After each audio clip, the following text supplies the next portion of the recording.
Who dat to you, nation? Welcome in. Today we got a podcast that is, well, I'm looking forward to it. Hopefully you are as well. But one that has almost a sad note to it. And I do want to make sure that we expand on the topic of Ronald Curry leaving because I don't think he's leaving like an ill will way. But at the same time, he's one of the few positives about the Saints coaching staff offensively that I liked. And he's moving on. So we're going to talk about that and several other things. But man, it's crazy. We wanted the Saints to do an overhaul, and man, are they doing an overhaul on offense? And we'll see if it works. The only offensive coaches left on the roster, not counting Clint Kubiak and whoever he ends up bringing over, Clancy Barone, tight ends coach, Jari Evans, your offensive assistant, who was your assistant O-line coach, and he's now been reclassified as an offensive assistant. I'm very curious to see how that plays out. Kevin Petrie, who's been here for a while as an offensive assistant. DJ Williams, same. Jordan Traylor, the same. And that's it. Like, that is your offensive coaching staff now. So you're basically, everybody is getting a new role. And basically anybody that's coming in is going to be a new face. It's pretty much a complete offensive coaching staff turnover. And, like, I'm not upset about that. Like, I'm happy that New Orleans is actually doing the opposite of what they did with the Dennis Allen search, which felt like they chose to stick with the safe option. I feel like they're not doing that. I feel like they're very clearly doing everything that can be possibly done to try to make something happen. And I appreciate that. But it is still sad to see one of the ones that you liked go, and that would be Ronald Curry for me. I feel like Ronald Curry was a very good coach. I probably maybe overestimate him a little bit just because I feel like he was a big part of why they started doing well later on, but he ends up going to Buffalo. And from what I understand, this is not a situation of like, angst. It's just more of him wanting to have the ability to move up, and that's not happening here in New Orleans. Now, shout out to Rainey, Mr. Jerry, Demetrius, Abraham, Money Ventures, Jerry G. Good to see you, Mr. Jerry. Always good to see him. King Arthur, Steel Bill, who dat, everybody coming in. So with that, I don't see it as a negative. It's just you see a lot of former guys from the staff moving on, and obviously Carmichael's going to go join Sean Payton in Denver, and then Ronald Curry is heading over to Buffalo to, hopefully move up. I mean, that's kind of like his goal. His movement is to try to be moving up vertically rather than horizontally. So we'll see what it ends up being for him. And also Kevin Carberry, who was a former offensive line coach for the Saints, is also moving on to another team. So if you're the Saints, you're seeing a lot of changes offensively, and that's what we asked for. It just, in a perfect world, you can keep the ones you like and replace them with even better ones if need be. But yeah, we'll see how that goes, because we assume Clint Kubiak comes in and brings in a whole squad of his guys. And that means that those would be the ones that have the first chance of moving on up anyway. And like, one of my selling points, I'll be honest, if I was Mickey Loomis, is like, hey, I'm trying to get, Clint Kubiak to come here. I'm like, hey, I'll be whispering in his ear like, hey, if the Dennis Allen thing don't work out, you're the next head coach. I'll be telling that directly into his ear hole. Like, hey, if DA screws this, Clint Kubiak, you're now the head coach of the New Orleans Saints. I'm very curious to see how that ends up playing out, but as that tends to happen every offseason, it's good to remember that these are real people. They're real people supporting their families with real jobs, real humans. And regardless of where they end up going, I want them to be happy, successful people. I'll just put it that way, right? Like, even Dennis Allen, like I say very loudly that I still to this day don't believe that Dennis Allen is a quality head coach in the NFL. I just don't really see him as a leader of men. I don't believe him like that. But at the same time, like, I don't want anything negative about him to happen. There's just some things that he's done that, like, for me are unforgivable as a head coach. Like, asking for forgiveness for that last second touchdown against Atlanta. I'll never forgive that. Just like I'll never forgive Sean Payton for what he did with Miami, in 2020. I mean, there's just some things that are unforgivable, and that's how it is.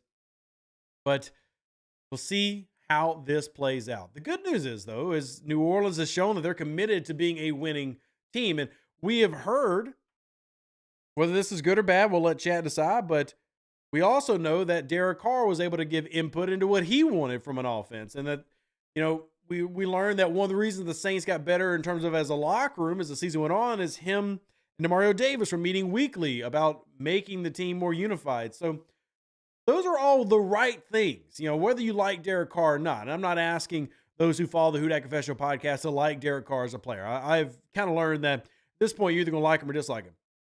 It's not even about that. It's just about, are they taking the steps necessary to be a winning franchise? And I think clearing house on the offensive coaching staff was something that needed to happen. And what you do want to have is whoever your offensive stars are, like the Chris Olaves and the Alvin Kamara's, and in this case, yeah, they're going to consider Derek Carr there. They're going to consider Derek Carr there. You want to get their input about building around that and then moving forward. And they're doing all the things, but it is also scary because as much as they'll talk about, hey, I really don't like Pete Carmichael and some of his play calling, at least that was a known thing, right? Like Clint Kubiak is a complete unknown. You do have some experience with him being an offensive coordinator for 1 year, and you've seen him with multiple coaching trees. There's nothing guaranteed in that, right? Like you're going with a young guy, trying to have him develop something unique here in New Orleans and win a division and then make a push for the playoffs. So I'll go ahead and say this now. I'm expecting the first half of the season to be rocky AF, brand new offense. Now, stylistically, it's not terribly different than what the New Orleans Saints have run because they're probably going to stick to outside zone. They're probably going to stick to the same base West Coast that we're used to. But the situational play calling will change, and how they use players in certain plays is probably going to adjust. I'm sure Taysom Hill is going to have, hopefully, more efficient touches. That's my hope. But we'll see how it ends up playing out. I think that Kubiak has got a great opportunity here for himself because this is his opportunity to really show that he should be on the head coaching path. And he's got the legacy to do it, as in like the family history and the coaches that he's worked under. But can he do it offensively with the Saints that are not led by Drew Brees? You don't have a Hall of Fame quarterback. You do have to show that you can do like Shanahan has done and create a system where a mid-tier quarterback can shine and excel, like Jimmy Garoppolo making it to the Super Bowl and Brock Purdy making it to the Super Bowl. And maybe Purdy in 10 years is somebody we're talking about being a Hall of Famer. But it's always important to remember that at the beginning of Brees' career and at the beginning of Tom Brady's career, neither of them were on Hall of Fame trajectories. They became that player after years and years of becoming very, very good at their craft. So first year Tom Brady as a starter was not like, oh, that guy's going into Canton. So it's taking the time to, kind of like feel things out and being a good coach that can develop and build a system around those guys. And hopefully Clint is that person. Hopefully. All right, Nikki says he's a serviceable quarterback, and if we had Kubiak last season, we win the division in Philly with a chance in Detroit. Maybe, Nikki. Maybe, right? Like, that's how I see, and everybody that watches the show and listens to the show after knows that's how I feel. I feel like Carr's a mid-tier quarterback who could be elevated to play at a very high level with the right system around him and the right coaching staff, and we'll see if Kubiak is that guy, right? Who knows? Who knows? But as of now, the New Orleans Saints, I feel like, are putting themselves in the best position to win football games in 2024. And that's more positive than I've been in a couple years. And I'm not trying to sell y'all fool's gold and tell you the Saints are going to win 12 games next season. But I will tell you that in terms of the offseason, are they making everything that I wanted them to do, they're doing? With the exception of getting rid of Dennis Allen, which I knew wasn't going to happen, they kind of are, y'all. Like, they literally are making all the moves I wanted them to make. So now I either look smart or like real stupid in next year's podcast or the end of this year's podcast. So Demetrius says, I wonder if Taysom is going to get poached by Sean Payton now that he's got Pete Carmichael. I'll be honest, I doubt it. I mean, because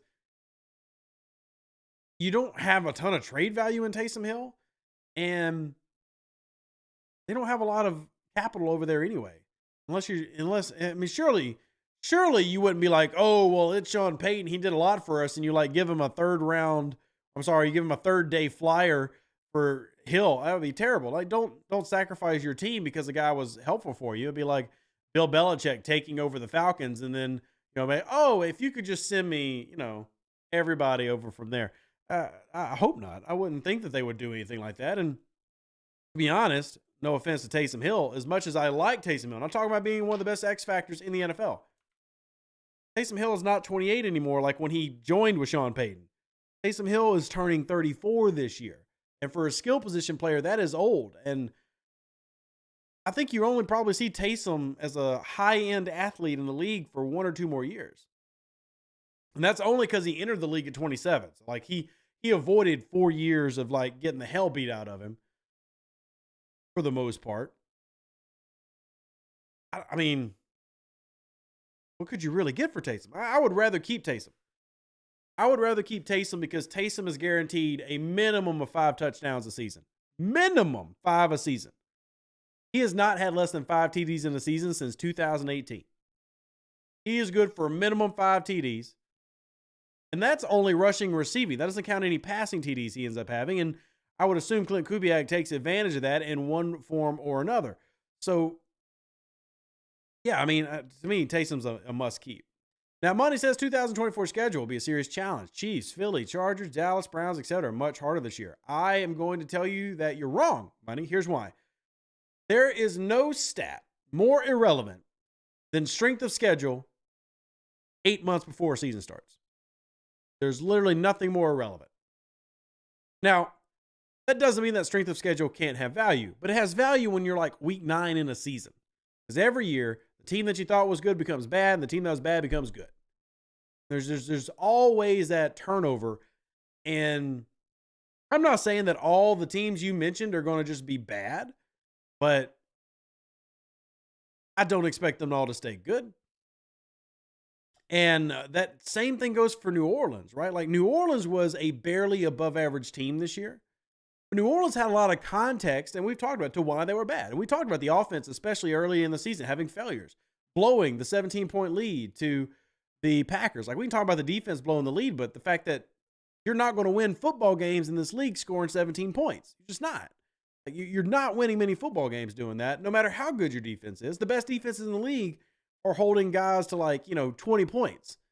So, yeah, there's that. Like the fact in the first 4 games of the season last year, New Orleans managed to win 2 of those games is astounding because they scored 16, 20, 17, and then 9. No shocker that when New Orleans scores less than 20 points, they typically lose against Minnesota and against Houston, against Atlanta, right? You need to score points to win. So with that being the context, a re-overhaul, of the offense would make you think, oh, maybe it all works out, right? Money says top tier quarterbacks. Who? Dak is not a top tier quarterback, right? Dallas does not have a top tier quarterback. They have a good quarterback. Browns do not have a top tier quarterback. Chargers, look, I like Abear. I know that's how I pronounce his name. I'm not throwing him in the elite category, and I like him. I'm one of the few people on Twitter who hasn't given up on Abear. But he's not in the top, premier echelon of QBs, at least not yet. Hurts is absolutely not there. Patrick Mahomes is. And that's the one you name that makes me go, yeah, that quarterback can beat you any given year. Dak is not a premier guy like that. Nobody in Cleveland's a premier guy like that. That doesn't mean that you can't have talented quarterbacks. But literally, of those teams would be the Chiefs, and the Saints have actually beat the Chiefs in recent years. Chiefs are still premier of the AFC, but yeah, I mean, I look at it here in February, and I'm not worried about it. Sure, there's a case for having a better quarterback, but the NFC is not being represented by its best quarterback. No offense, Brock Purdy fans. There are multiple quarterbacks I would say are better quarterbacks than Brock Purdy. Yet, who's in the Super Bowl? So, yeah, I mean, when I look at it from that angle, I'm gonna let things play out how they will, right? I'm not trying to be negative to any other quarterback because I do think that there are guys who are better than what New Orleans has. But I think that what you find and what I tend to preach is that there are more mid-tier guys than anything else. Then you have a small selection of bad and a small selection of elite. And those mid-tier guys are situational. They can be really good in the right situation or really bad in certain situations. Baker Mayfield's a great example. Baker Mayfield has been with multiple teams, multiple coordinators, and he has looked like a completely different person with different places. Right? This year with Tampa was a really good year for him. Arguably his best year of his career. He made the Pro Bowl. He's 28 years old. Yet, with the whole Carolina-LA thing, you saw very different versions. The Carolina version of Baker was trash. It was god awful bad. Then he had that, especially that one game in LA that really popped him up. He had multiple different coordinators in Cleveland, and he looked like a very different person, say 2019 versus 2020 Baker Mayfield. Mid-tier guys are very reliant on the situation around them being good. I think Dak is a higher end mid-tier guy, but the fact that he's been protected by a very, very good job by the Dallas organization to maintain a very good offensive line has always provided him with a good running back. They've gone out and made sure that they gave him weapons. He's never had to be on a bad team and make that team work. Thing is, though, Dallas has slowly been getting worse roster-wise over the past few years, at least by my own personal opinion and estimation. So, again, all this is to say that when I look at these teams, sure, can the Saints lose to the ones you mentioned? Absolutely. But do I look at a lot of these teams and go, I'm scared? I mean, Dallas looked really good this year and then did the normal Dallas thing, which is to flop in the playoffs. It's crazy because McCarthy, for 3 years in a row, has brought them 12 wins, but lost in the division round, lost in the wild card. Just can y'all make up your minds? Can you figure out something to do? That's just Dallas. It's just Dallas. And I think that you run into a lot of players of every position that are like that. You got large group that are mid-tier in the right situation elevates them. That's what you hope Clint Kubiak does with Derek Carr. And the bad situation makes them look awful, right? And that's also why I want Jameis Winston to go to a good situation, because I do believe that Winston in a good situation could look good.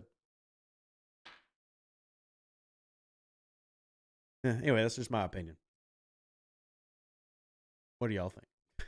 You won't hold Baker Mayfield's Cleveland years against him because no quarterback plays well in Cleveland. I mean, this year they did pretty decent, Don, but you are right. There's a whole meme. If y'all have not seen the jersey, it still exists, of the man who has every quarterback since like Tim Couch, and it's like 30 different names on the back of a jersey. It's crazy. Crazy. Who's on my top tier list in terms of quarterbacks, Nikki? Patrick Mahomes. You're talking about just guys who are elite, right? Like when you're saying who's my top tier, are you saying who I think are like quarterbacks who are actually elite, or are you talking about just who I think are the best quarterbacks in the NFL, and I'm mixing in like elite versus just like really good? Because like in terms of who are elite, Patrick Mahomes, he's elite. Jackson, he's elite. Lamar is. He's elite. Now, Lamar might be the elite in the same way that other people are elite, but he's an elite football player. I would say that he's become a very good quarterback. I still wouldn't say as a pure quarterback he's elite, but he is an elite player. There's a reason he got an MVP. So, and multiple All-Pro. And hell, I think he just made the Pro Bowl again and the All-Pro team this year. So he's on the elite list. And then after that, I don't think there is another elite quarterback after those two right now. When I talk about MVP level quarterbacks who by themselves literally change the game. Do I think there are really good ones out there? Yeah, Tua is a very good quarterback. Hurts is a good quarterback. I don't think they're elite. This is actually a rare year.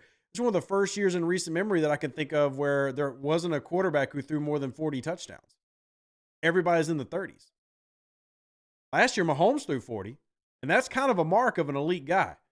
Brady threw 40 the year before that.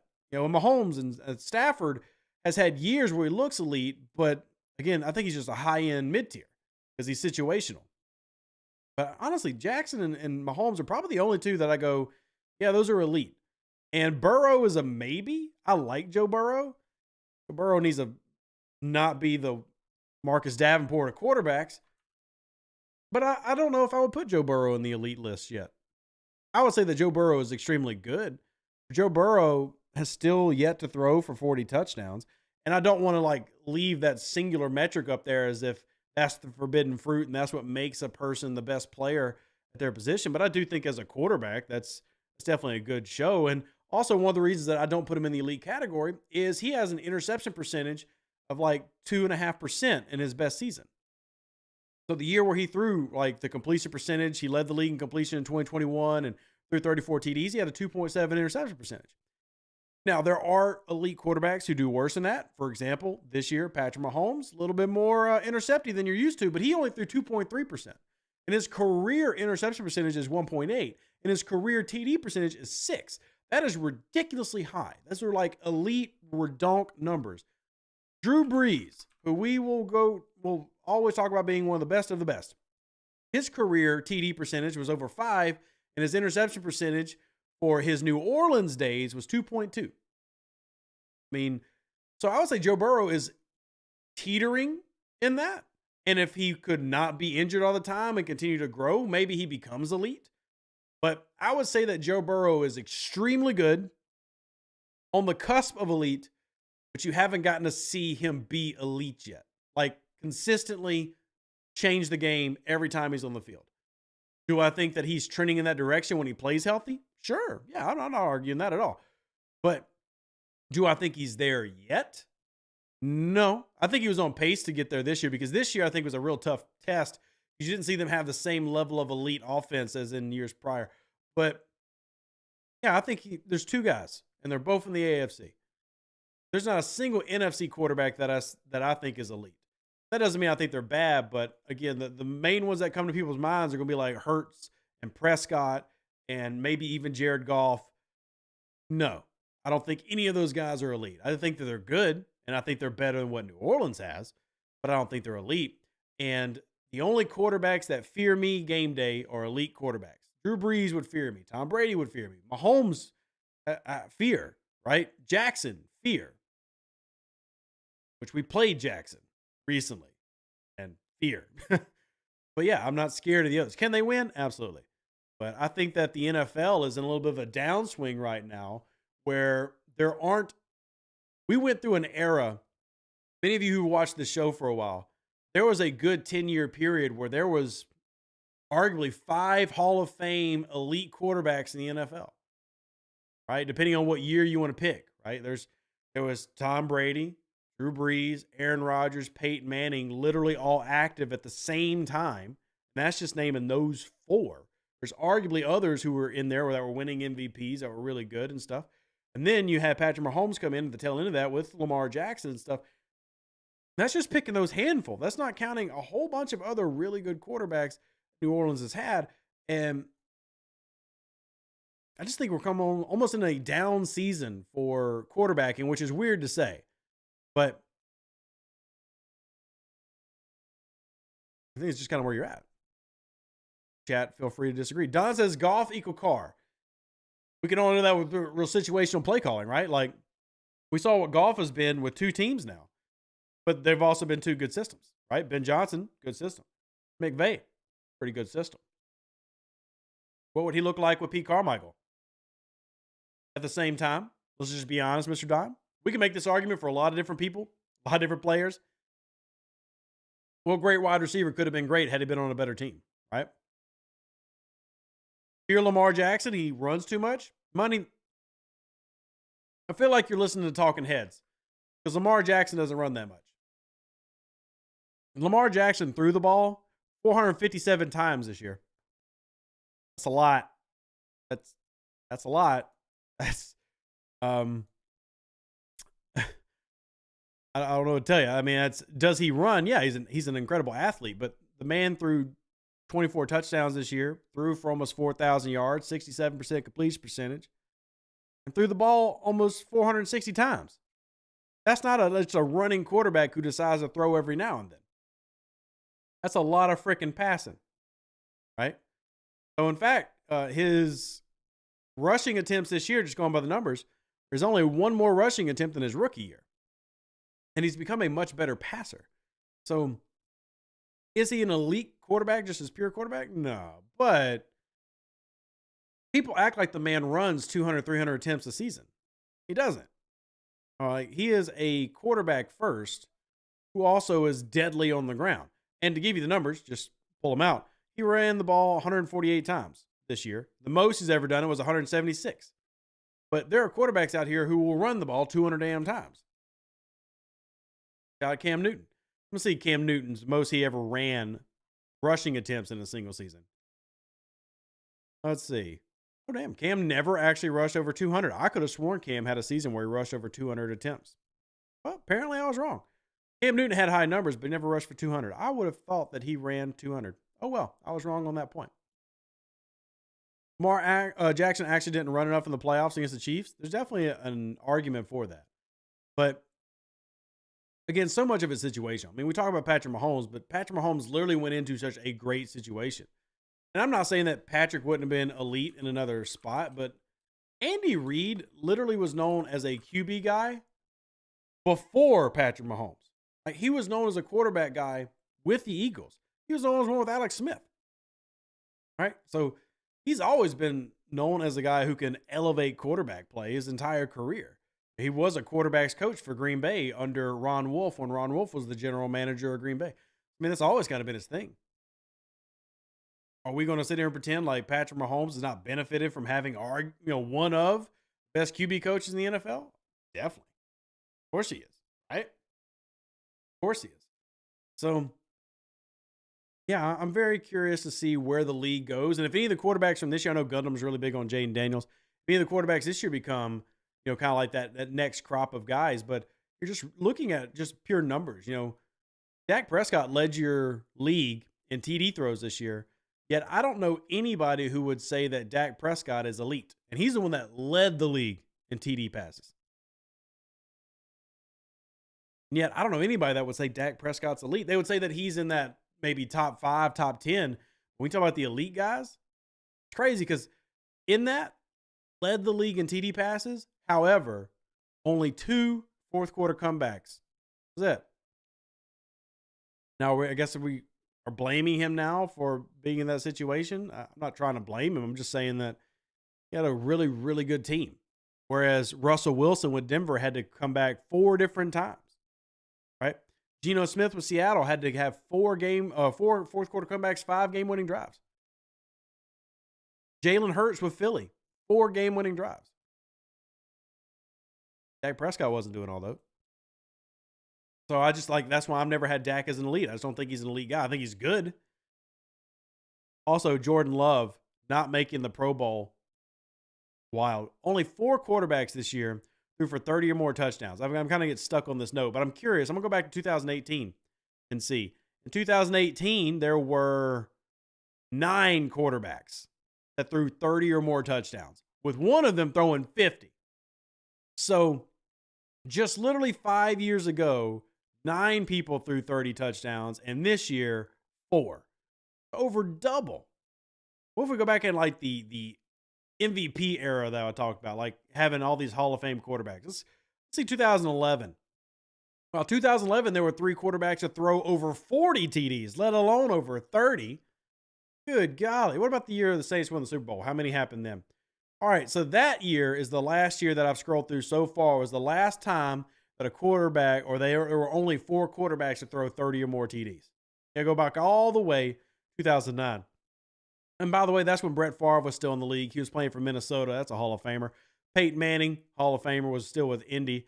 And Tom Brady was still in New England in his prime. Back when Tony Romo was there. Kurt Warner was still with Arizona, Hall of Famer. It's crazy. Crazy when you go through the lens of history, how much has changed over the years. So 2017 was the rookie year for New Orleans.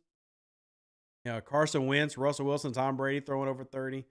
Yeah, so I just think that we're waiting for the next crop of elite quarterbacks to pop up to join. And maybe guys like Tua become that, but I don't know. I've never believed that Tua was an MVP guy. Like, I just watch him and I go, he's good.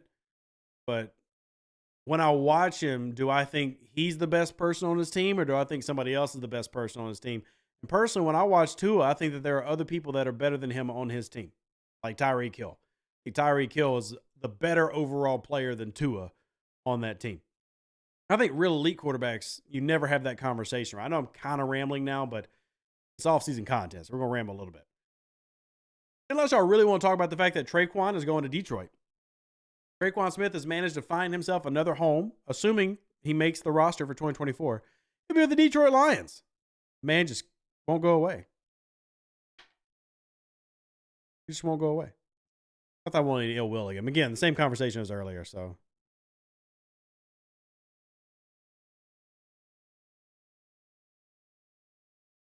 All right, let's see. Lamar Jackson didn't run enough against the playoffs and the Chiefs. We did read that one. Make sure we get everybody's comments.